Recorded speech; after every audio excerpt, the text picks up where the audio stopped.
மூகம் கரோதி வாசாலம் பங்கும் லங்கயதே கிரிம் யத்கிருபா தமகம் வந்தே பரமானந்த மாதவம்.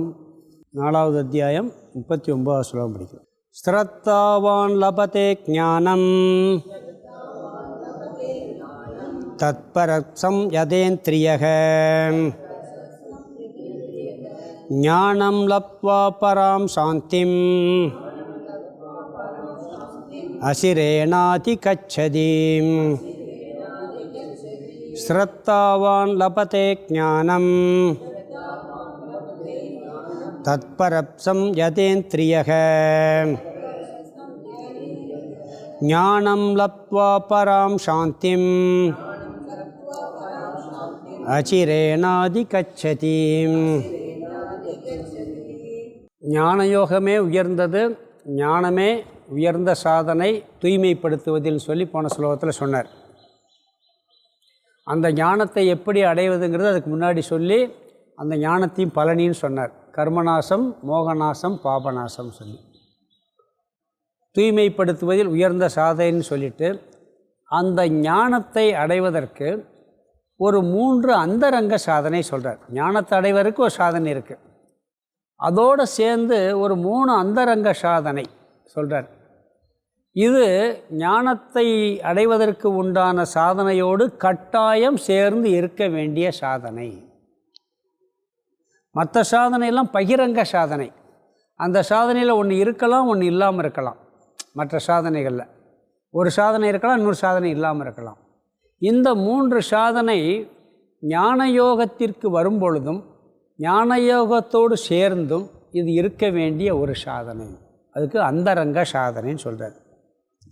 நம்ம 6வது அத்தியாயத்தில் இந்த பகிரங்க சாதனை, அந்தரங்க சாதனை விரிவாக பார்க்க போகிறாங்க.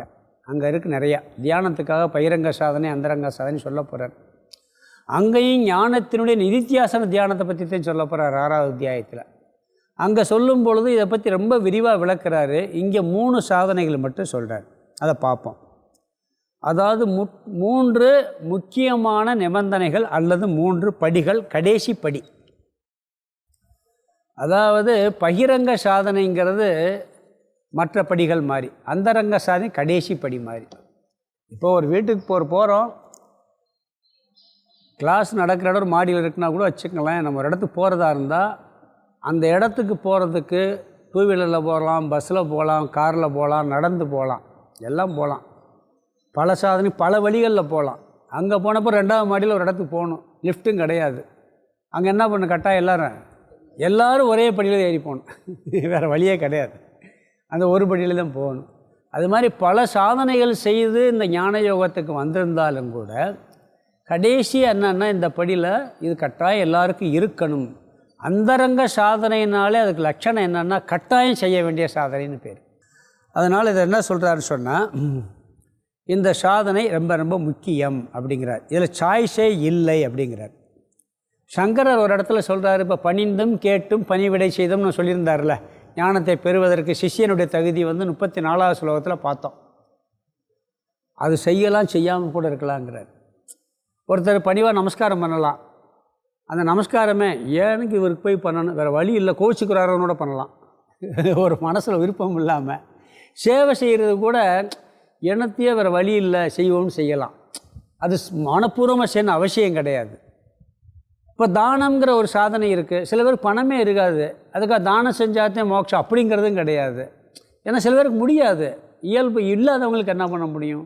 இப்படி பல சாதனைகள் செய்யலாம், செய்யாமல் இருக்கலாம், கட்டாயம் இல்லை. ஆனால் செஞ்சால் நல்லது, அவ்வளவுதான். ஆனால் இது அப்படி இல்லை. என்ன சொல்கிறாருன்னா கட்டாயம் செய்ய வேண்டும். அது என்ன சொல்கிறாருன்னா 3 சாதனையை ஸ்ரத்தா, முதல்ல நம்பிக்கை மிக மிக முக்கியம். ஸ்ரத்தாவான் லபதே ஞானம்ங்கிறார் முதல் வரியிலேயே. நம்பிக்கை, ஸ்ரத்தைனா நம்பிக்கை. 2வது தத்பரதா, அதாவது முழுமையான முமுட்சுத்துவம், டோட்டல் கமிட்மெண்ட், இது 2வது. 3வது இந்திரிய நியமம், இந்திரிய கட்டுப்பாடு. இந்த 3மே ஒரு அந்தரங்க சாதனைன்னு சொல்கிறார். அதாவது நாம் அறியாமையினால் கடவுளை பற்றி தெரிஞ்சுக்கல. ஈஸ்வரனை, கடவுளுங்கிறத ஒருத்தர் இருக்கார், அவர் அடையலை. அறியாமையினால் நாம் ஈஸ்வரனை இழந்துள்ளோம், நம்மை நாம் இழந்துள்ளோம், நம்மளை பற்றிய உண்மையான அறிவு இல்லை. அப்போ அதை அடைவதற்கு, அந்த அறிவை அடைவதற்கு என்ன வழின்னு சொன்னால், ஒரே வழி சாஸ்திரம் கேட்கணும். குருவிட்ட போய் சாஸ்திரத்தை கேட்குறத தவிர இந்த ஞானத்தை பெறவே முடியாது. நிறையா பேர் என்ன சொல்கிறாங்கன்னா, தியானம் பண்ணாலே ஞானம் வந்துடும், அது பண்ணால் ஞானம், அதெல்லாம் தகுதியத்தையும் கொடுக்கும். இந்த ஞானத்துக்கு சாஸ்திரமே சொல்லுது ஒரே வழி சிரவணம். சிரவணம் என்ன? குருவிடம் சென்று அவர் சாஸ்திரத்தை சொல்லியிருக்கதை சொல்லணும், அவருக்கு அர்த்தம் சொல்லக்கூடாது. புரியுதுங்களா? அதுக்கு பேர் சிரவணம்னு பேர். இதுதான் பிரமாணம். இதை தவிர வேறு வழியே கிடையாது. அதுக்கு பிறகு என்ன பண்ணணும்? அதில் சந்தேகம் வரும், அதை நீக்கணும். பிறகு நிதித்தியாசனம் ஒரு சாதனை இருக்குது. இந்த மூணும் தான் ஞானத்தை கொடுத்து ஞானத்தில் நிலை பெற வைக்கும். இந்த ஞான யோகத்தோடு எது கட்டாயம் இருக்கணுமோ அதுக்கு பேர் அந்தரங்க சாதனைன்னு பேர். அதைத்தான் இங்கே சொல்கிறார். இந்த மூணும், மீதியெல்லாம் கட்டாயம் இருக்கணுங்கிறது அவசியமில்லை, இருக்கலாம், இல்லாமலும் இருக்கலாம். ஏன்னா தானம், தவம் இதெல்லாம் ஒரு சிலர் தானம் பண்ணுவாங்க, ஒருத்தர் தவம் பண்ணுவார், ஒருத்தர் ஜபம் பண்ணுவார், ஒருத்தர் பூஜை பண்ணுவார், எப்படியோ பல சாதனைகள் சொல்லி வருவாங்க. ஆனால் என்ன வந்தாலும், எங்கே சுற்றி வந்தாலும் ஞான யோகத்துக்குள்ளே வரும் பொழுது சிரவணம், மனனம், நிதித்தியாசனம் இது மூணு வேணும். இந்த மூணுக்கு என்ன வேணும்? இந்த மூணு வேணும். இது வேணும், இப்போ சொல்கிற மூணு வேணும். அந்தரங்க சாதனை கட்டாயம் இருக்க வேண்டும். அந்தரங்க சாதனையினாலே அதுக்கு ஒரு லட்சணம் என்னன்னா, இந்த சாதனை கட்டாயம் நீ கடைப்பிடிச்சுதான் ஆகணும், அப்போ தான் உனக்கு ஞானம் வரும் அப்படிங்கிறார். இது முதல் சாதனை என்னென்னா ஒன்றா பார்க்கலாம். ஸ்ரத்தா, ஸ்ரத்தாவான் லபதே ஞானம்ங்கிறார். முதல் வரியில் முதல் வாக்கியம், ஸ்ரத்தாவான் லபதே ஞானம். சிரத்தை உடையவன் ஞானத்தை அடைகிறான், நம்பிக்கை உடையவன் ஞானத்தை அடைகிறான். நேரடியாக ஞானத்தோடு சம்பந்தப்படுத்துகிறார். நேரடியாக சம்பந்தப்படுத்துறதில் நேரடியாக இங்கே சம்பந்தப்படுத்தி பேசுகிறார். சிரவணத்தின் மூலமாகத்தான் ஞானத்தை அடைய முடியும். ஆனால் அந்த சிரவணத்துக்கு என்ன தேவைன்னா இந்த சிரத்தை தேவை. சிரத்தை இல்லை என்றால் அங்கே சிரவணம் வேலை செய்யாது. சிரத்தையோடு நம்பிக்கையோடு கேட்டால்தான் ஞானமாக மாறும். நாம் பேசுகிறது ஏதோ பகவத்கீதையை சொல்கிறாரு, அதில் விஷயம் இருக்குதுன்னு நீங்கள் நம்பி உட்கார்ந்தீங்கன்னாத்தான் கேட்பீங்க. அந்த இதில் என் வார்த்தையில் நம்பிக்கை இல்லைன்னு வச்சுங்க, வெறும் சத்தம்தான் காதுக்குள்ளே போகும், கேட்கவே முடியாது. முதல்ல அறிவாக மாறவே மாறாது. நீங்கள் யாராவது ஒரு வார்த்தையை சொல்லட்டும், அவர் மேலே நம்பிக்கை இல்லைன்னு வச்சுங்க, அது உண்மையாக இருந்தால் கூட அது அறிவாக மாறாது. அவன் எண்ணத்தையே சும்மா சொல்லிட்டு போகிறான், அதெல்லாம் கண்டுக்கிறாத சொல்லுவோமா இல்லையா? ஒருத்தர் சொல்கிறாரு, அவர் மேலேயும் நம்பிக்கையில், ஒரு வார்த்தையிலையும் நம்பிக்கையில் என்ன சொல்லுவான்? அவன் எண்ணத்தையே புலம்புவான்ப்பா, அதை போய் நீ கேட்டுக்கிட்டு. அப்போ அந்த வார்த்தை அறிவாக மாறாது. ஏன் மாறாது? அங்கே நம்பிக்கை இல்லை. அந்த ஒருத்தர் பொய் கூட சொல்லலாம், அவர் மேலே உங்களுக்கு நம்பிக்கை வந்துருச்சு, அது அறிவாக மாறிடும். என்ன ஆயிரும்? அது அறிவாக மாறிடும். அப்போ ஒரு வாக்கியம், ஒரு வார்த்தை நம்மளுக்கு அறிவை கொடுக்க வேண்டும் என்றால் அந்த வார்த்தையில் நம்பிக்கை இருக்க வேண்டும். எல்லா வார்த்தையும் நம்பணும் இல்லை, அதுக்காக ஊரில் என்னமோ சொல்லுவோம், அதெல்லாம் நம்பணும் இல்லை. இங்கே நம்ம எதை சொல்கிறோம்? வேதாந்த வாக்கியம். குரு வேதத்தில் சொல்லியிருக்கிறத, கீதையில் இருக்கிறத சொன்னால் அந்த வார்த்தை நம்மளுக்கு புரியாட்டாலும் அது உண்மையாக இருக்கும், அதில் தப்பு இருக்காதுங்கிற ஒரு நம்பிக்கை வேணும். நம்பிக்கை இப்போ மூணாக பிரித்து பார்க்க போகிறோம். அந்த நம்பிக்கை இருந்தால்தான் இந்த வார்த்தை அறிவாக மாறும். இல்லை என்றால் அறிவாக அது ஒரு காலும் மாறாது. சில பேர் சிரிச்சுக்கிட்டே சொல்கிறாருன்னு வச்சுக்கங்களேன், உண்மையை சொன்னால் கூட அவர் கேலியாக சொல்கிறாருப்பா அப்படின்னு என்ன பண்ணுவான்? அந்த வார்த்தையை எடுத்துக்கிறவே மாட்டோம் நம்ம. அதனால் அந்த வார்த்தை உண்மையாக பொய்யாங்கிறத விட முக்கியம் என்னென்னா, அந்த வார்த்தையில் உனக்கு நம்பிக்கை இருக்காங்கிறதே முக்கியம். நம்பிக்கை இருந்தால் தான் அந்த வார்த்தை நம்மளுக்கு ஒரு ஞானத்தை கொடுக்கும், அறிவை கொடுக்கும், இல்லாட்டி கொடுக்கவே கொடுக்காது. இப்போ எங்கே நம்பிக்கை வேணும்னு சொன்னால், ஒரு வார்த்தையை சொல்லும் பொழுது அதை புரிஞ்சுக்கிறதுக்கு வேறு பிரமாணமே இல்லைன்னாத்தான் நம்பிக்கை வேணும். இப்போ இந்த புஸ்தகம் இருக்கிறதுன்னு சொல்கிறேன், இதுக்கு நம்பிக்கை கண்ணை திறந்து பார்த்தா புஸ்தகம் இருக்குன்னு தெரிஞ்சிடும். கண்ணுங்கிற பிரமாணத்தை வச்சு இதை உறுதிப்படுத்திடலாம். இந்த வார்த்தையை நம்பணுங்கிறதுக்கு ஒன்றும் இல்லை, ஏன்னா இங்கே சிரத்தை வைக்கணும்னு அவசியம் இல்லை. ஏன்னா கண்ணுங்கிற இன்னொரு பிரமாணம் இருக்குது. இதை தெரிஞ்சுக்கிறதுக்கு என்ன பிரமாணம் இருக்குது? கண்ணு பிரமாணம் இருக்குது. கண்ணில் பார்த்து ஆமாம் அவர் சொல்கிற உண்மைன்னு தெரிஞ்சுக்கலாம். நம்பிக்கை வச்சு தான் தெரிஞ்சுக்கிறேன்னு அவசியம் இல்லை. ஏன்னா இனியொரு பிரமாணத்தின் மூலமாக அது உண்மையா பொய்யான்னு தெரிஞ்சுக்கிற முடியும். அதனால் இங்கே வந்து தேவையில்லை. ஆனால் குருவானவர் என்ன சொல்கிறாருன்னா, நீ பிரம்மனாக இருக்கிறாய், நீ கடவுளாக இருக்கிறாய், நீ பூரணமாக இருக்கிறாய்ங்கிறார். இது எப்படி நம்புறது? இது எதை வச்சு ஆராய்ச்சி? கண்ணை திறந்து பார்த்து கண்டுபிடிக்க முடியுமா? தொட்டு பார்த்து கண்டுபிடிக்க முடியுமா? வேறு ஏதாவது பிரமாணம் இருக்கா இந்த வார்த்தையை புரிஞ்சுக்கிறதுக்கு? வேறு ஏதாவது அதை வச்சு இது உண்மைதான் அப்படின்னு எப்படி சொல்ல முடியுமா? அப்போ இந்த வார்த்தைக்கு புஸ்தகம் இருக்குதுன்னு நான் சொன்னேன்னு சொன்னால் கண்ணை திறந்து பார்த்து ஆமாம் புத்தகம் இருக்குது அப்படின்னு தெரிஞ்சுக்கலாம். ஏன்னா கண்ணுங்கிற பிரமாணம் எக்ஸ்ட்ரா இருக்குது. நீ பிரம்மனாக இருக்க, நீ கடவுளாக இருக்க, நீ ஆனந்த சுரூபமாக இருக்கேன்னு சொல்கிறார் குரு. நீ குறைவற்றவனாக இருக்கிறாய்ங்கிறாரு. என்னடா அல்ட்டாவாக இருக்குது, குருடா விடுறதுக்கு பொய் சொல்கிறதுக்கு ஒரு அர்த்தம் இல்லையான்னு தான் கேட்கணும். ஏன்னா நான் படுற கஷ்டம் அவருக்கு என்ன தெரியும்? நான் வேதனையோ வேதனையில் இருக்கேன், துக்கத்திலேயோ துக்கத்தில் இருக்கேன். நீ ஆனந்தமானவன் சொல்கிறார். நான் அல்ப ஜீவன், நீ கடவுளாக இருக்கேன்னு சொல்கிறார். அப்போ இதை எப்படி நான் தெரிஞ்சுக்கிறது?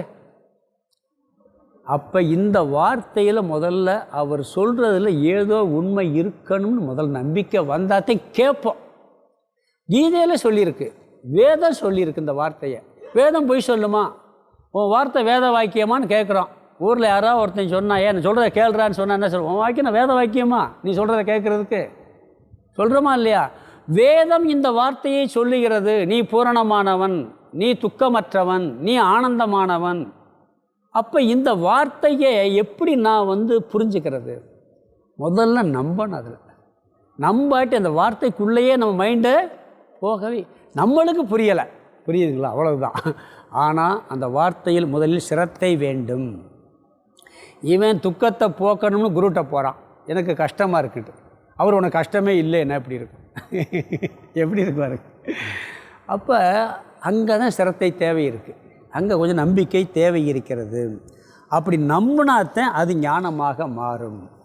இப்போ இந்த நம்பிக்கையில் எப்படியெல்லாம் மக்கள் இருக்காங்கன்னா, 3 விதமான நம்பிக்கை இருக்குது. ஒன்று கூசிரத்தை, இன்னும் ஆசிரத்தை, இன்னொன்று சிரத்தை. நாம் பார்க்குறது சிரத்தை.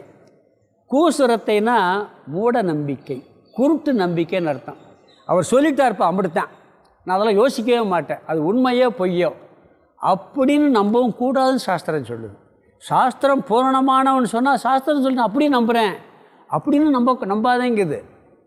நீ முட்டாள்தனமாக ஏற்றுக்கிறாத அப்படிங்குது சாஸ்திரம். யார் சொன்னாலும் எதை சொன்னாலும் அப்படியே நம்பினா அதுவே நம்பிக்கை நம்ம சொல்கிறோம். அது நம்பிக்கை இல்லை. அதுக்கு பேர் குருட்டு நம்பிக்கைன்னு பேருங்கிறாங்க, கூசிரத்தைன்னு பேர். அந்த நம்பிக்கை குருட்டு நம்பிக்கை அல்லது கூசிரத்தைன்னு பேர்.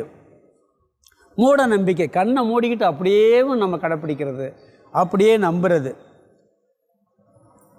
அதாவது குரு நீ பூரணமானவன் சொல்கிறாரு, நான் கண்ணை மூடி நான் அப்படியே நம்பிக்கிறேன், எனக்கு புரியுதோ புரியலையோ அப்படி நம்பக்கூடாது. புரிகிறது வரைக்கும் நம்பி புரிகிறதுக்கு முயற்சி பண்ணணும். அப்படியே ஏற்றுக்கிட்டு அதுக்கு பேர் கூசுரத்தை, அதுக்கு பேர் சரியான சிரத்தை அல்லங்கிற. அடுத்தது நம்பவே மாட்டான். அவர் என்ன சொன்னாலும் சரி, அவர் ஏதோ சொல்கிறார், முரண்பாடாக இருக்குப்பா. அவர் நான் அல்பனாக இருக்கேன், அவர் பூரணங்கிறாரு. நான் துக்கப்பட்டுக்கிட்டு இருக்கேன், நீ சந்தோஷமானவங்கிறாரு. அது நம்பவே மாட்டேன். அது தூக்கி போட்டுறது. அந்த வார்த்தையை வேணா சொல்கிறது, தூக்கி போட்டுறது. குரு நீ கடவுளாக இருக்கிறாய்ன்னு சொன்ன உடனே அது எப்படிப்பா முடியும் அப்படின்ட்டு அந்த வார்த்தையை எடுத்துக்கிறதே இல்லை, துப்புரவாக எடுத்துக்கிறது இல்லை. இதுக்கு பேர் ஆசிரத்தை, நம்பிக்கையே இல்லை. இதுவும் கூடாது, மூட நம்பிக்கையும் கூடாது, துப்புரவாக நம்ம ரெண்டு எக்ஸ்ட்ரீம். இது இந்த கடைசி, இது இந்த கடைசி, இது 2 எக்ஸ்ட்ரீமும் கூடவே கூடாது. இது நம்பிக்கை இல்லை. நம்பாமல் இருக்கிறது மூட நம்பிக்கையாக இருக்குது. 2 எக்ஸ்ட்ரீம்ங்கிறார். அப்படியே நம்பினா கூசரத்தை, மூட நம்பிக்கை. நம்பாமையே விட்ட ஆசிரத்தை, நம்பிக்கை இன்மை. அப்புறம் எது சிரத்தைன்னு சொன்னால், அதாவது அறிவுக்கு வேலை கொடுக்காமல் நீ நம்பினாத்தே நம்பிக்கைன்னு சொல்லி சில பேர் சொல்கிறாங்க. அது இல்லை. ஒருத்தர் சொன்னவொன்னே அப்படியே நம்பு, அதுதான் உனக்கு நம்பிக்கைக்கு அடையாளம் அப்படிங்கிறாங்கல்ல, அது சிரத்தை இல்லை. நாம் சாஸ்திரம் அப்படி சொல்லவே இல்லை.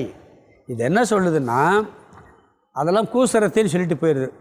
குருவின் வாக்கியத்தை சந்தேகப்படாமல் அந்த வார்த்தை என்னுடைய அறிவுக்கு முரண்படுது. வேதமும் இப்படி சொல்லியிருக்கு, வேத வார்த்தையை குரு சொல்லியிருக்காரு. ஆனால் என் அனுபவத்துக்கு அது ஒத்தே வரல, என் அனுபவத்துக்கு ஒத்து வரல, என் அனுபவத்துக்கு முரண்பாடாகத்தான் இருக்குது. இருந்தாலும் ஏன் அனுபவத்துக்கு முரண்பாடாக இருக்குன்னு அது புரிகிற சக்தி எனக்கு இல்லை. நான் ஏதோ புரிஞ்சு கொண்டதில் தப்பு இருக்குது. அந்த வார்த்தையில் தப்பு இருக்காது, வேத வார்த்தையில் தப்பு இருக்காது, குரு சொன்ன வார்த்தையில் தப்பு இருக்காது, என் அறிவில் தோஷம் இருக்குது. அதனால் அந்த வார்த்தையை நம்பி நான் புரிகிறது வரைக்கும் அந்த வார்த்தையை நம்புவேன், அதை புரிய முயற்சி பண்ணுவேன். புரிய வரைக்கும் அந்த வார்த்தை பொய்யா இருக்காதுன்னு நம்பி அதை ஆராய்ச்சி பண்ணணும் அப்படிங்கிற புத்தியோடு நம்புவதற்கு பேர் உண்மையான சிரத்தைங்கிறார். புரியுதா? கூசிரத்தை, ஆசிரத்தை, சிரத்தை, இதுதான் உண்மையான நம்பிக்கை. அந்த வார்த்தை பொய்யா இருக்காது, ஆனால் என் அறிவுக்கு எட்டலை, அதுக்காக நான் முட்டாள்தனமாக நம்ப போகிறதில்ல. அதில் எதாவது உண்மை இருக்கணும் அப்படின்னு ஆராய்ச்சி பண்ணி புரிகிறது வரைக்கும் எதோ சொல்லியிருக்காரு, அது எப்படி பொய்யா இருக்கும் அப்படின்னு போட்டு அதை சிந்தித்து என் அறிவில் தான் தோஷம் இருக்குது, அந்த வார்த்தையில் தோஷம் இருக்காதுன்னு சொல்லி நம்புவதற்கு பேர் சிரத்தை. முரண்பாடு தெரியாமல் புரிந்து கொள்ளும் வரை அந்த வாக்கியத்தின் மீது நம்பிக்கை வைப்பதற்கு பேர் சிரத்தை. அர்ஜுனன் ஒரு இடத்துல சொல்கிறான், பகவான் சொன்ன உடனே சொல்கிறான் ஒரு வார்த்தை, அருமையான வார்த்தை சொல்வான். நீங்கள் சொல்லும் வார்த்தை எனக்கு குழப்புவது போல் இருக்கிறதும்பா. எப்படி பாருங்கள், நீங்கள் குழப்பலை, உங்கள் வார்த்தை குழப்பலை. ஏன்னா பகவான் குழப்பத்தை சொல்லுவாரா? கிருஷ்ணர் ஒரு வார்த்தையை சொல்கிறார், இவனுக்கு புரியலை, என்ன நீங்கள் குழப்புறீங்க அப்படி சொல்லியிருந்தால் இவருக்கு அவர் மேலே நம்பிக்கை இல்லைன்னு அர்த்தம். யாருக்கு? அர்ஜுனனுக்கு.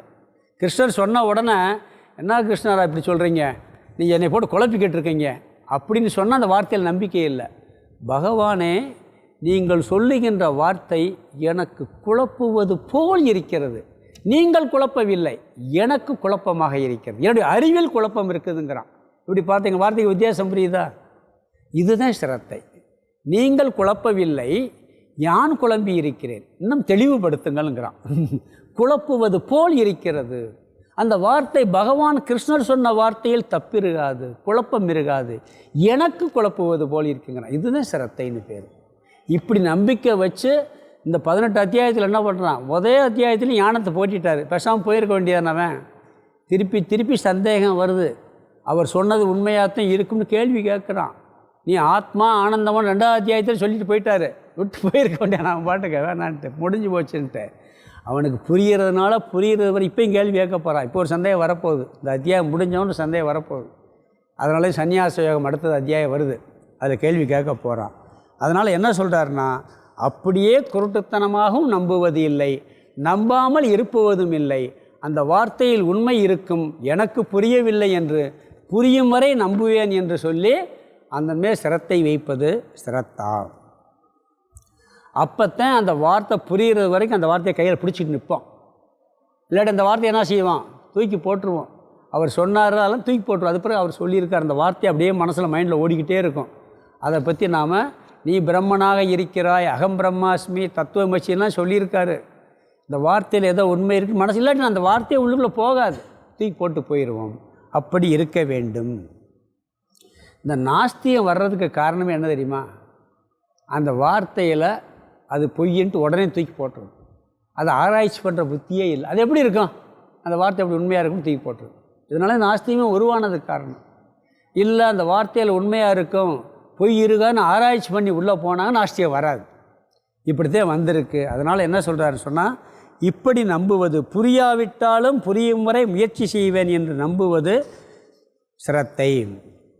குரு சொல்லுகின்ற வார்த்தை எனது அனுபவத்துக்கு முரண்பட்டாலும் அது புரியும் வரை, அது முரண்படாமல் அந்த வார்த்தை எனக்கு புரியும் வரை நான் நம்பி அதை கேட்பேன் என்று நம்பிக்கை வைப்பதற்கு பெயர் சிரத்தை. இப்படி உள்ளவன் ஞானத்தை அடைகிறான். சிரத்தாவான் லபதே ஞானம் அப்படின்னு சொல்கிறார். இது முதல் சாதனை. 2வது தத்பரதாம், டோட்டல் கமிட்மெண்ட், முழுமையாக தன்னை ஒப்படைத்தல். முமுட்சுத்துவங்கிறார். அதாவது சாஸ்திரம் எவ்வளவோ சொல்லியிருக்கு, இதை நான் புரிஞ்சு தான் ஆகணும்னு சொல்லி மைண்டை அதில் முழுமையான முமுட்சுத்துவம்னு பேர். நாங்கள் இப்போ வேறு வேலை வெட்டியெல்லாம் பார்க்க வேணாமா, மனசை பூரா இங்கேயே வச்சுட்டா வேறு காரியம் எப்படி பண்ணுறது அப்படின்னு ஒரு சந்தேகம் வரலாம். நம்ம வாழ்க்கையின் லட்சியம் என்ன? துக்கமெல்லாம் இல்லாமல் சந்தோஷம் அடையணும். அதாவது சந்தோஷத்தை அடையிறதும் அந்த சந்தோஷம் போகவும் கூடாது, நிறைவு. அதுக்கு தான் முயற்சி பண்ணுறோம். அது எதில் கிடைக்கிதோ அதை விட்டு போட்டு வேறு எதில் முயற்சி பண்ணிக்கிட்டு இருக்கோம். முழுமையான சந்தோஷம் எங்கே கிடைக்குமோ அதுதான் சாஸ்திரம் சொல்லுது. அப்போ முழுமையாக நம்ம ஒப்படைக்கணும்னு சொன்னால் வேறு காரியத்தை விட்டுறதில்லை. எந்த காரியத்தை செஞ்சாலும் மைண்டு இதில் ஏதோ உண்மை இருக்குன்னு சொல்லி அதில் இருந்துக்கிட்டே இருக்கணும். இதுக்கு ராமகிருஷ்ணன் அழகாக ஒரு உதாரணம் சொல்வார். என்ன சொல்வார்னா, அதாவது ஒரு அம்மா இந்த உலக்கையில் ஒரு அம்மா நெல் குத்திக்கிட்டு இருப்பாங்க. கிராமங்களில் பார்த்தீங்கன்னா குழந்தைக்கு பால் கொடுத்துக்கிட்டு இருக்கோம். இது தள்ளி விட்டுக்கிட்டு இருப்பாங்க. இந்த இதை ஒரு கையில் தள்ளி விட்டுக்கிட்டே இருப்பாங்க. குழந்தை மடியில் வச்சுருக்கோம், அதை ஏதோ சாப்பிட்டுக்கிட்டு இருக்கோம். பிறகு ஒருத்தர் ஏதோ கொடுப்பாங்க, இந்த கையில் வாங்கிக்கிட்டு இருக்கேன். இன்னொருத்தர் அதை பேசிக்கிட்டு இருக்கோம். எல்லா விவகாரம் நடந்துக்கிட்டு இருக்கேன். ஒருத்தன் ஒன்று கேட்பான், பதில் சொல்லிக்கிட்டு இருக்கேன். இங்கிட்டு அப்புறம் இந்த கையில் ஒன்று எடுத்து கொடுத்துக்கிட்டு இருக்கோம். குழந்தைய தூக்கி இங்கிட்டு வைக்கும். எல்லாம் இந்த ஒரு கை மட்டும் என்ன பண்ணிக்கிட்டு இருக்கான்? தள்ளிக்கிட்டே இருக்கான். கவனம் எங்கே இருக்கேன்? கை உலக்க கையில் பற்றக்கூடாது.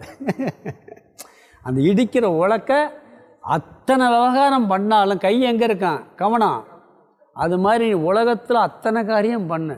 நம்மளுடைய லட்சியம் முழுமையான ஆனந்தத்தை அடைவது, முழுமையான நிறைவை அடைவது, மீண்டும் பிறவா நிலையை அடைவதுங்கிற லட்சியத்தை எப்பயும் மனசில் வச்சுக்கிட்டு நீ எல்லா காரியத்தையும் பண்ணு.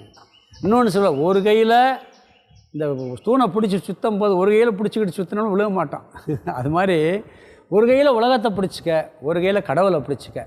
பிறகு உலகம் கடமை முடிஞ்சப்போ ரெண்டு கையும் சேர்த்து கடவுளை பிடிச்சிக்கம்பார் பகவான் சொல்வார். அப்போ அது மாதிரி நீ உலக விவகாரங்களுக்கு இடையில் கடவுள் சிந்தனையை மைண்டில் வச்சுக்கிட்டே இருக்கணும். இது டோட்டல் கமிட்மெண்ட். நாம் பிறந்துட்டோம், இறப்பது வரைக்கும் இந்த சாதனையை விடக்கூடாது. இது ஏதோ ஒரு வகையில் பண்ணிக்கிட்டே இருக்கணும்னு சொல்லி மைண்டில் வச்சுக்கிட்டு இந்த வாழ்க்கையை தொடர வேண்டும். இதுக்கு பேர் தத்பரக. முழுமையான மோட்சத்தையே ஞானத்தையே லட்சியமாக கொள்வது. வேறு லட்சியம் வேணாமா? இருக்கலாம். திருமணம் முடிக்கிறது லட்சியம், குழந்தை முடிக்கிறது லட்சியம், சம்பாதிக்கிறது லட்சியம். எல்லா லட்சியம் இருந்தாலும் இறுதி லட்சியம் என்னென்னா ஞானத்தை அடைவது, மோட்சத்தை அடைவது. இதெல்லாம் கவனமாக புரிஞ்சுக்கிறணும். அதுக்காக ஒரு கிண்டலாக ஒருத்தர் ஒரு கதை சொல்வார், சொல்லி கேட்டிருக்கேன். ஒருத்தர் பீச்சில் உட்காந்துருந்த கதை சொல்லி ஞாபகம் கேட்டிருக்கே இல்லை? பீச்சில் ஒரு பையன், இளம் வயசு பையன் உட்காந்தானான். எப்போ பார்த்தாலும் உட்காந்துருக்கான். ஒருத்தர் நல்லா பிஸ்னஸ் பண்ணி முடிச்சுட்டு ரிட்டையர் ஆனால் வாக்கிங் போய்கிட்டே இருப்பாரான். இந்த வயசில் போய் இப்போ சோம்பேறித்தனமாக எப்போ பார்த்தாலும் இங்கேயே உட்காந்துக்கிட்டு இருக்கானேன்னு சொல்லி அவனை கூப்பிட்டு, ஏன்ப்பா சும்மா உட்காந்துருக்க, போய் ஏதாவது வேலை வெட்டி பார்த்து சம்பாதிக்கலாம்லேன்னு சொன்னாரான். எதுக்குன்னு கேட்டான் அவன். சம்பாரிச்சா நல்லா கல்யாணம் முடிச்சு நல்லா இருக்கலாம்ல. சரி, கல்யாணம் முடிச்சு என்ன பையன், அதுக்கப்புறம் குழந்தை ஊட்டியெல்லாம் பெற்றுக்கிறேன், அதுக்கு பிறகு நான் என்ன செய்ய, அதுக்கு பிறகு நீ அவங்களாம் கட்டி கொடுத்துருக்கு, நல்லபடியாக கல்யாணம்லாம் முடிச்சு வச்சு செட்டில் பண்ணலாம்ல, அதுக்கு பிறகு என்ன செய்ய, அதுக்கு பிறகு அப்படி காயாக உட்காந்து பீச்சில் உட்காரலாம்லன்னாரான். அதுதான் செஞ்சுக்கிட்டு இருக்கேன் நானா.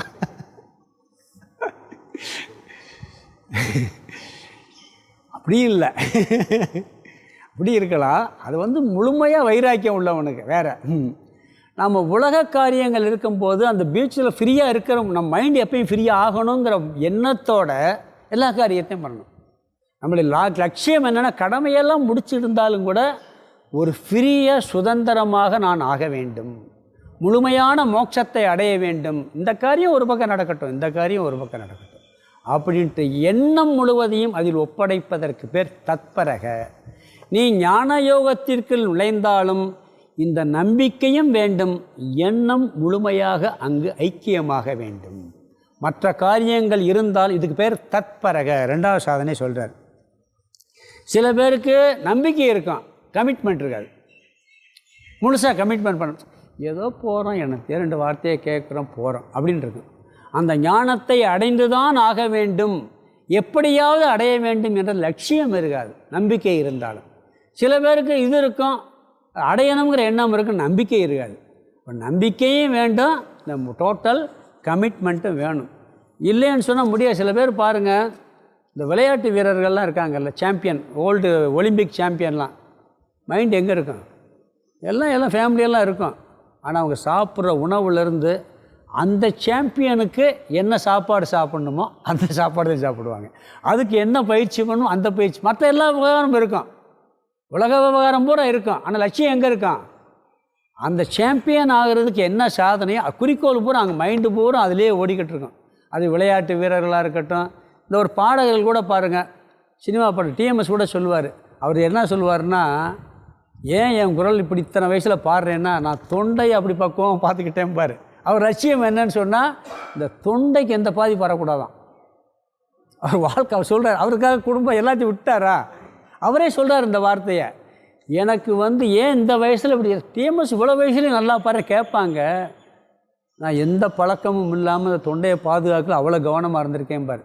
இதே சினிமா பாடல் எழுதுகிறாங்கல்ல, வாலியா கண்ணதாசன், அதுக்கு முக்கியத்துவம் கொடுக்க மாட்டாங்க. அவங்களுக்கு மைண்டு தான் அவங்க லட்சியம் அதில் ஆகிடுது, இவர் லட்சியம் இதில் ஆகுது. அது மாதிரி நம்ம லட்சியம் என்ன? சந்தோஷம் தானே, அதுக்கு ஞானம் தானே வழி.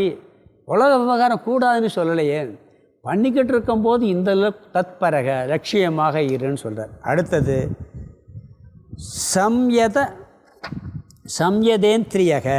சம்யதேந்திரியக, அதாவது இந்திரிய நிக்கிரக, இந்திரிய கட்டுப்பாடு அல்லது இந்திரிய ஒழுக்கம்.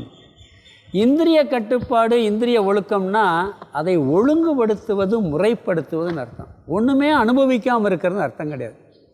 அதில் ஒரு முறை வச்சுக்க, ஒரு ஒழுங்குப்பாடு. அதாவது மனக்கட்டுப்பாடும் இந்திரிய கட்டுப்பாடும் ரொம்ப அவசியம். ஞானத்தை பெறுவதற்கும் சரி, ஞான நிஷ்டையாவதற்கும் சரி, இரண்டுமே கட்டாயம் இருக்க வேண்டும். இது இல்லைன்னு சொன்னால் நாம் முழுமையாக ஞானத்தில் நம்மளை ஒப்படைக்கவும் முடியாது.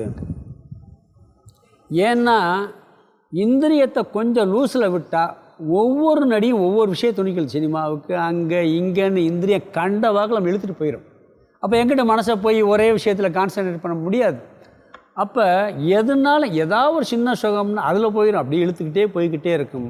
அதனால் அது கட்டாயம் தேவை அப்படிங்கிறார். ஆகவே இந்த கடிவாளம் போடாத குதிரை மாதிரி போயிடக்கூடாது. கடிவாளம் போட்ட குதிரை மாதிரி கரெக்டாக இந்த லட்சியத்தில் இருக்கணும். மனக்கட்டுப்பாடு இந்திரிய கட்டுப்பாட்டோட நம்பிக்கையோடு இருக்க வேண்டும். இந்த மூன்றும் அந்தரங்க சாதனை. சிரவணம், மனனம், நிதித்தியாசனம் என்ற சாதனையை செய்தாலும் அதற்கு இந்த நம்பிக்கை மிக முக்கியம். முழுமையாக ஒப்படைத்தல் முக்கியம். இந்திரிய ஒழுக்கம் முக்கியம். அடுத்து என்ன சொல்கிறாருன்னா, 2வது வரியில் ஞான பலனை சொல்கிறார். பிரயோஜனம். ஞானம் லத்வா பராம் சாந்திம் அச்சிரேன அதிகச்சதி. ஞானம் லத்வா, ஞானத்தை அடைந்து, பராம் சாந்தி மேலான அமைதியை, முழுமையான அமைதியை, அதிகச்சதி அடைகின்றான், அசிரேன உடனடியாக. இங்கே என்ன சொல்லிட்டார்னா, ஞானம் இந்த சாதனையோடு நீ 3 சாதனையை முடிச்சிட்டேன்னா, சிரவணம், மனனம், நிதித்தியாசன சாதனையை முடித்த உடனே அமைதி, பேரமைதி, பேரானந்தம் உடனடியாக கிடைத்துவிடும். உடனடியாகங்கிறார். அசிரேன அதிகச்சதி, உடனடியாக அடைகின்றான். எதை? பராம் சாந்தி, மேலான சாமதி, அமைதியே. எல்லாத்துக்குமே உடனே கிடைச்சா நல்லது. உடனடி இடியாப்பம்லாம் சொல்லுவோம்ல, திடீர் இடியா, எல்லாம் சாப்பாட்டிலே பாருங்கள் உடனே கிடைக்கணும். அதெல்லாம் அப்போ தான் எல்லாம் அது எல்லாத்துக்கும் விருப்பம் இருக்குது. இங்கே அப்படித்தான் சொல்கிறார். இந்த ஞான நிஷ்டை அடைவதும் பலனை அடைவதும் ஒரே டயத்தில் கிடச்சிருங்கிறார். சட்டி சுட்டதடா கை விட்டதடா. சுட்டவன என்ன ஆகும்? கை விட்டுரும். சட்டி சுட்டதடா பாட்டு இருக்குல்ல, கை சுட்டுச்சுன்னா என்ன? கை டப்புன்னு விட்டுருவான். அது மாதிரி ஞானம் வந்த உடனே எல்லாத்தையும் விட்டுருவான். டப்புன்னு நான் அறிவுனால் விட்டுருவான். சட்டி சுட்டதடா கை விட்டதடா, புத்தி கெட்டதடா நெஞ்சை தொட்டதடாங்கிறார். புத்தி கெட்டதன்னு அஞ்ஞானம் போயிருச்சு, ஞானம் நெஞ்சில் வந்துருச்சுன்னு அர்த்தம். அந்த பாட்டுக்கு அர்த்தம் இது வரைக்கும் புரியாதுன்னு நினைக்கிறேன் உங்களுக்கு. ஏன்னா ஒரு பாட்டுக்கு சட்டி சுட்டதடா கை விட்டதடான்னு சிவாஜி படிச்சுக்கிட்டு இருக்காரு நினைக்கலாம். இதுதான் அர்த்தம். சட்டி சுட்ட உடனே கை டப்புன்னு விட்டுருவான். ஞானம் வந்தவுடனே விவகாரமெல்லாம், இந்த துயரமெல்லாம் டக்குன்னு ஓடி போயிடும். அதுக்கு அடுத்த வார்த்தை புத்தி கெட்டதடா, அஞ்ஞானம் ஓடி போச்சு, நெஞ்சை தொட்டதடா சொல்கிறார். நெஞ்சத்துக்குள்ளே அறிவு வந்துருச்சுன்னு அர்த்தம். நல்ல வார்த்தை. சாதாரண பார்த்தா புரியாது. இந்த வேதாந்தம் படித்தாத்தையும் சினிமா பாட்டு கூட அர்த்தம் புரியும். ஞாபகம் வச்சுக்கோங்க. வேதாந்தம் படிக்கலைன்னா பாட்டு கேட்க ரசிக்கலாம். ஒவ்வொரு பாட்டுலேயும், கண்ணதாசன் பாட்டிலெல்லாம் பார்த்தீங்கன்னா, வாலி பாட்டுமே அப்படி இருக்குது. நிறையா பாடல்கள் நல்ல சாஸ்திரம் படிச்சிருக்காங்க, படித்து அழகாக எழுதியிருக்கார். நிறையா வரிகள் எல்லாமே அருமையான வரிகளாக இருக்குது. சங்கரர் சொல்கிறாரு, இதெல்லாம் வந்தால் என்ன சொன்ன, சம்சாரத்தை நாம் விட்டு விடுவோம் அப்படிங்கிறார். அதாவது சம்சாரம் நம்மை விட்டு போய்விடும் சொல்கிறாங்க எல்லாரும். நம்ம யாருமே என்னை பந்தம் பிடிச்சிக்கிடுச்சு, பந்தம் எதுவுமே நம்மளை பிடிக்கலை, நாம் தான் பிடிச்சிக்கிட்டு இருக்கோம். அப்போ என்ன பண்ண, நாம் தான் விடணும். அது போகாது, விடுறது யார், நாம் தான் பிடிச்சிக்கிட்டு. நம்ம இப்போ காரு வீடு பங்களா நம்மளாக கட்டி போட்டுக்கிட்டு இருக்கு, அது பிடிச்சிருக்கா நாம் பிடிச்சிருக்கோம்மா, எல்லாத்தையும் நாம் தான் பிடிச்சி வச்சுருக்கோம். அப்போ விட வேண்டியது யார் வேலை, நம்ம விடுறோன்னு சொல்கிறது. சில நேரங்களில் நம்ம விட்டுருவோம், நம்ம விட்டதை தப்பில் மட்டும் நம்ம விட்டதை சொல்ல மாட்டோம், தப்பானதை விட்டால் மட்டும். கையிலேருந்து ஒரு பாத்திரத்தை கீழே போட்டீங்க, என்ன சொல்லுவீங்க, பாத்திரம் விழுந்துருச்சு, அதான் விழுகிற சக்தி இருக்கா அதுக்கு, அதை மட்டும் சொல். நான் விட்டுட்டேன்னு சொல்கிறதில்ல, அங்கே மட்டும் சொல்கிறதில்ல, அது விழுந்துருச்சுங்கிறது. சம்சாரம் பற்று பந்தம் எல்லாம் நம்மளை நாம தான் அதை பிடிச்சிருக்க முடியாது, அது நம்மளை பிடிக்கலை. பந்தம் என்னை விட மாட்டேங்குதுங்கிறேன், அது விடலை, நாம தான் விடாமல் பிடிச்சிருக்கோம். அதை நாம் விட்டு விடுவோங்கிறார் இங்கே. அதனால் என்ன சொல்கிறாருன்னு சொன்னால், சம்சாரத்தை விட்டு விடுவோம், பந்தத்திலிருந்து விலகி விடுவோம், நாம் அதை விட்டு விடுவோம். அதை விட்ட பிறகு பராம் சாந்திம் அப்படிங்கிறார், மேலான சாந்தியை அடைகிறான். அச்சிரேன உடனுக்குடன், கால இடைவெளி இல்லாமல் அவன் உடனுக்குடன் அடைகின்றான். தானம் தவம் போன்ற பல சாதனைகள் பகிரங்க சாதனைகள். இந்த சாதனைகள் செய்தால்தான் ஞான யோகத்திற்குள் நுழைய முடியும். ஞான யோகத்திற்குள் நுழைந்தால் அங்கு செய்ய வேண்டிய சாதனை கேட்டல், சிந்தித்தல், தெளிதல், சிரவணம், மனனம், நிதித்தியாசனம். இந்த சாதனையோடு சேர்ந்து இருக்க வேண்டியது நம்பிக்கை, முழு மனதுடன் ஒன்றியிருத்தல், இந்திரிய நியமம். இவைகளெல்லாம் சேர்ந்து இருந்து சிரவணம், மனனம், நிதித்தியாசனம் என்ற சாதனையை செய்தால் சட்டி சுட்டதடா கை விட்டதடான்னு சொல்லி அனைத்து துயரங்களையும் விட்டு விடுவோங்கிற, அது போயிருங்க, நம்ம விட்டுருவோம். அது எங்கே போகிறது, அனைத்து சம்சாரங்களும் விலகிவிடும் உடனடியாக அப்படிங்கிறார்.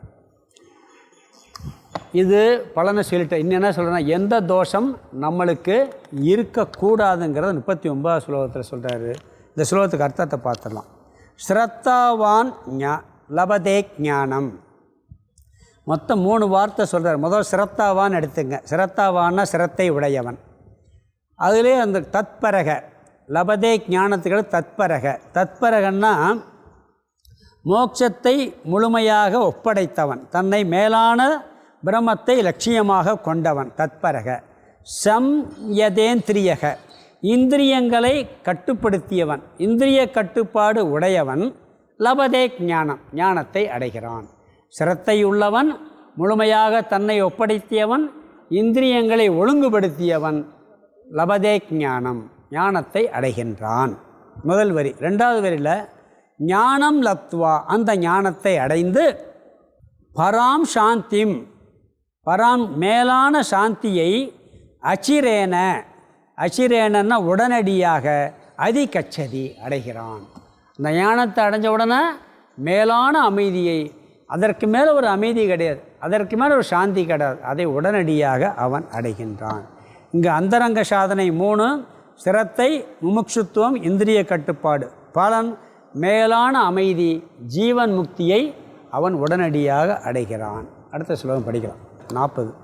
ஐக்ஞ சாஸ்திரத்ததானச்சம் சம்சயாத்மா வினஸ்யதி நாயம் லோகோஸ்தி ந பரோம் ந சுகம் சம்சயாத்மனக. ஐக்ஞ சாஸ்திரத்ததானச்சம் சம்சயாத்மா வினஸ்யதி நாயம் லோகோஸ்தி ந பரோம் ந சுகம் சம்சயாத்மனக. இங்கு 3 தோஷங்களை கூறி இந்த 3 தோஷங்களும் இருக்கக்கூடாதுன்னு சொல்லிட்டு அதில் மோசமான தோஷம் எதுன்னு வேற சொல்கிறார். அந்த 3 தோஷத்தை சொல்கிறார், இந்த 3மே இருக்கக்கூடாதுங்கிறார். அதில் முக்கியமாக ஒன்று கட்டாயம் இருக்கக்கூடாதுங்கிறத வலியுறுத்தி சொல்லுகிறார். 3 தோஷம் என்னென்னா அக்ஞக, அறியாமை, அஸ்ரத்த தானக, நம்பிக்கை இல்லாமல் இருத்தல், அடுத்து சந்தேகப்படுதல், சந்தேகத்துடன் இருத்தல். இந்த 3 இருக்கக்கூடாதான். அறியாமை போகணும், பிறகு நம்பிக்கை இருக்கணும், நம்பிக்கையின்மை போக வேண்டும், பிறகு சந்தேகம் இருக்கக்கூடாதுங்கிறார். இதில் ரொம்ப முக்கியமான தோஷம் சந்தேகப்படுறதுங்கிறார். எதுக்கெடுத்தாலும் சந்தேகப்படுறது முக்கியமான தோஷங்கிறார். இவர்கள் என்ன அடைவார்கள்னு சொல்கிறாருன்னா வினஷ்யதி, நாசத்தை அடைவார்கள். முதல் வரியில் அக்ஞக, அதை பிரித்தோம்னா அக்ஞக அஸ்ரத்ததான சம்சயாத்மா, அஞ்ஞானத்தில் இருப்பவன், நம்பிக்கை இல்லாமல் இருப்பவன், சந்தேகத்தோடு இருப்பவன் வினஷ்யதி, நாசத்தை அடைவார்கள். முதல் வரியில் கடைசி வார்த்தை. அடுத்தது இவர்களுக்கு ஞான பலன் கிடைக்காதுங்கிறதுக்காக சொல்கிறாரு. எப்பயுமே நம்மளுடைய பயணமே எப்படி இருக்கும்னா முதல்ல அறியாமையில் இருப்போம். முதல்ல என்ன பண்ணுவோம்? அறியாமையில் இருப்போம். பிறகு என்ன பண்ணுவோம்? யாராவது அறிவை கொடுக்கும்போது கொஞ்சம் சந்தேகம் வரும், அதில் கொஞ்சம் சந்தேகமெல்லாம் வரும். பிறகு நம்பிக்கை வரும், நம்பிக்கை வந்தாலும் சந்தேகம் வரும். பிறகு என்ன ஒன்றும் நம்பிக்கை இல்லாமல் இருப்போம், பிறகு நம்பிக்கை வரும், பிறகு சந்தேகம் இருக்கும், அந்த சந்தேகத்தை இப்படி தான் நம்முடைய ஞானமே ஒரு ஸ்டெப் பை ஸ்டெப்பாக போகுது. அறியாமை, நம்பிக்கையின்மை, சந்தேகம், இதெல்லாம் இருக்கும். இந்த தோஷமெல்லாம் படிப்படியாக போனாத்தே நம்மளுக்கு இந்த ஞானமே கிடைக்கிறதுங்கிறார். அதை இன்னொரு கோணத்தில் என்ன சொல்லுவாங்கன்னா முதல்ல அறியாமை இருக்குமா, பிறகு சந்தேகம் இருக்குமா, பிறகு சம்சயம், அதாவது அது ஒருவேளை இருக்கலாமோ அப்படின்னு ஒரு அதுக்கு பேர் சம்பாவனா. பிறகு ஞானம் கிடைக்கும், பிறகு ஞான நிஷ்டை கிடைக்கும் அப்படிங்கிறாங்க. நேரடியாக அறியாமைலேருந்து அப்படியே ஞானம் வந்துடாது. அறியாமை இருக்குது, அஞ்ஞானத்துலேருந்து நேரடியாக ஞானம் வராது, சந்தேகம்தான் முதல்ல வரும். பிறகு சந்தேகம் போன பிறகு நம்பிக்கையும் வரணும். நம்மளுக்கு நம்பிக்கை வந்து தான் இந்த ஞானத்தை நாம் அடைய முடியும். சம்பாவனான்னு ஒன்று சொல்லுவாங்க, அது என்ன, இது நிச்சயமாகத்தான் இருக்கும் போல அப்படின்னு ஒரு எண்ணம். சந்தேகம் வந்து 10% இருந்துட்டு 90% நம்பிக்கை வரணும். இப்படித்தான் நம்மளுடைய ஞான ஸ்டெப்பாகவே இருக்குது அப்படிங்கிறார். பிறகு கடைசியில் ஞானத்தை அடைஞ்ச பிறகு ஞான நிஷ்டை அடைய வேண்டும். எப்பயுமே அஞ்ஞானத்தோடு தான் நம்ம பிறந்திருக்கோம், அறியாமையில் தான் பிறந்திருக்கோம் எல்லாருமே. அதை வச்சு காப்பாற்றக்கூடாது. தாத்தா சொத்தை நான் வச்சு காப்பாற்றுறது மாதிரி அறியாமையில் தான் பிறந்தேன், அதை அப்படியே வச்சுக்கிறேன்னு சொல்லி அதெல்லாம் வச்சு காப்பாற்றாமல் அறியாமையிலேருந்து முதல்ல நம்ம வெளியே வரணும். அப்படி வெளியே வரணும்னா அறிவை கொடுக்குற சாஸ்திரத்தை கேட்கணும். அறிவை கொடுக்குற சாஸ்திரத்தை கேட்கணும்னா சிரத்தை வேணும். நம்பிக்கை இல்லாமல் கேட்க முடியுமா? நம்பிக்கை இருந்தால் தான் கேட்க முடியும். அதனால் என்ன சொல்கிறாருன்னு சொன்னால், முதல்ல நீ இந்த அறியாமையை நீக்கணும், பிறகு சந்தேகத்தை நீக்கணும், நம்பிக்கை இன்மையை நீக்க வேண்டும்ங்கிறார். இந்த சந்தேகங்கிறது ரொம்ப ரொம்ப மோசங்கிறார். அதில் அறியாமையில் இருப்பவன், சிரத்தை இல்லாதவன், சந்தேகப்படுபவன் மோட்சத்தை ஒரு நாளும் அடைவதில்லைங்கிறார். இவன் நாசத்தை அடைகிறான் முதல் வரியில் சொல்லிட்டார். சந்தேகப்படுபவன், அறியாமையில் இருப்பவன், நம்பிக்கை இல்லாதவன் நாசத்தை அடைகிறான். 2வது வரியில் இது ரொம்ப மோசம் எதுன்னு சொல்கிறார். எது மோசம்னா சந்தேகம்தான் இருக்கிறதுலே மிக மிக மோசங்கிறார். சம்சயம் இது பாவத்திற்கு சமம். அதுக்காக எல்லாத்தையும் நம்பிடுறதான்னு அப்படி இல்லை. எதுக்கெடுத்தாலும் சந்தேகப்படுவாங்க. ஒருத்தர் என்ன பார்த்தா ஒருத்தனுக்கு பாருங்கள், சில பேர் வாழ்க்கையில் பெரிய பிரச்சனை, இந்த ஆன்மீகத்தையே விடுங்க, எதுக்கெடுத்தாலும் சந்தேகப்பட்டான் வாழ்க்கையில் நிம்மதியாகவே இருக்க மாட்டான். எதுக்கெடுத்தாலும் சந்தேகப்பட்டான்னா அவனால் நிம்மதிங்கிறது இருக்கவே முடியாது.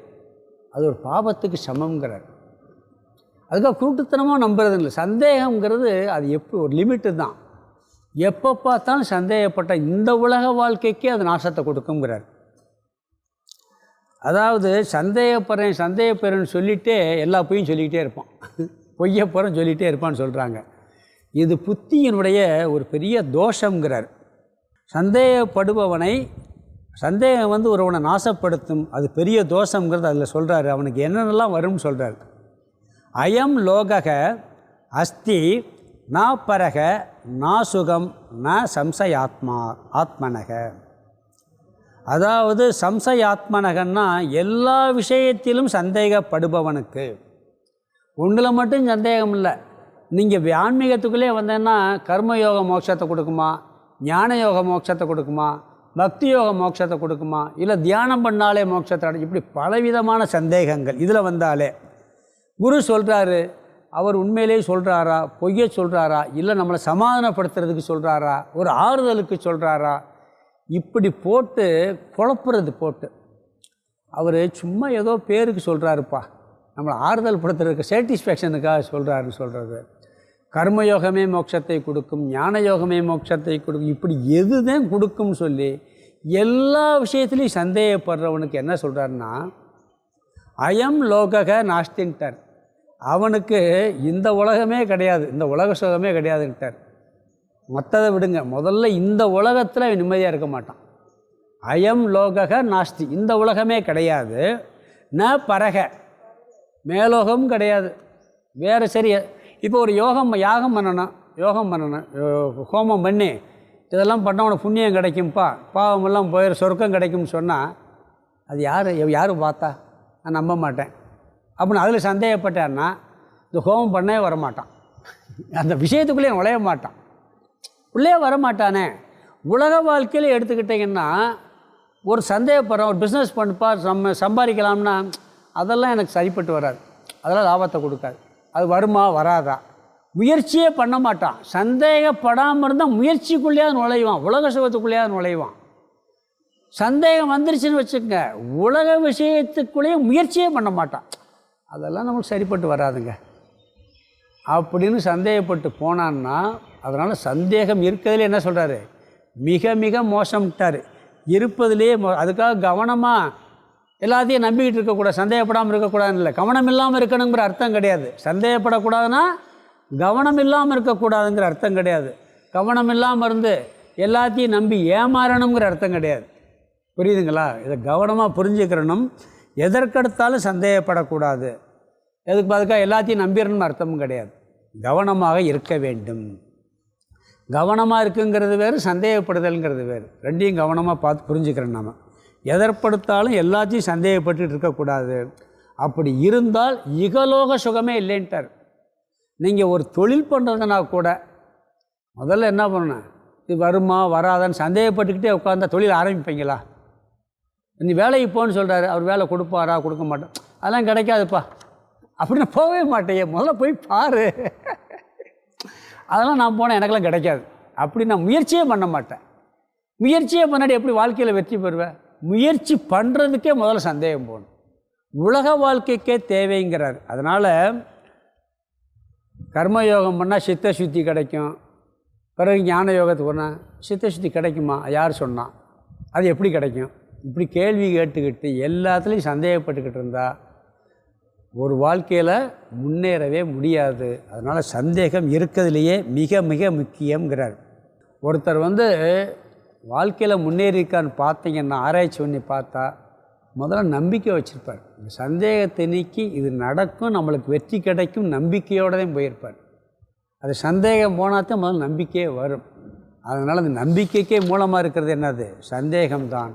ஆகவே நம்ம என்ன செய்யணும்னு சொல்கிறாருன்னு சொன்னால், இந்த சந்தேகம் இருப்பதிலே மோசம்னு சொல்கிறாரு, அதை முக்கியமாக நீக்க வேண்டும். அது இருந்தால் இகலோக சுகம் கிடைக்காது, பரலோக சுகம் கிடைக்காது, உலகத்தில் எந்த சுகமும் கிடைக்காதுன்ட்டு சொல்லி சொல்கிறாரு. இதுக்கு இன்னும் சில விளக்கத்தையும் ஸ்லோகத்துக்கு அர்த்தத்தையும் நம்ம அடுத்த வகுப்பில் பார்க்கலாம். ஓம் பூர்ணமத பூர்ணமிதம் பூர்ணாத் பூர்ணமுதச்யதே பூர்ணஸ்ய பூர்ணமாதாய பூர்ணமேவாவசிஷ்யதே. ஓம் சாந்தி சாந்தி சாந்தி. ஹரிஹி ஓம் ஆதிகுருநாத சுவாமிக்கு ஜெய்.